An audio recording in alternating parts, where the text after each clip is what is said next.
Sebuah toko emas di Pasar Simpang Limun dirempok oleh kawanan bersenjata. Satu juru parkir menjadi korban penembakan. Ia tertembak di bagian leher sebelah kanannya. Pantauan di RSS Tomihi Medan yang tak jauh dari lokasi, jukir bernama Erwin sempat dibawa ke RS tersebut.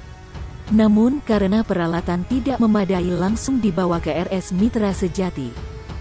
Di Jalan Ah Nasution, seorang saksi mata mengatakan juru parkir ditembak oleh kawanan perampok lantaran mencoba menghalangi pelarian mereka usai menggasak toko emas di dalam pasar. Saat itu ia yang melihat kawanan perampok berusaha kabur langsung melempar mereka dengan kayu.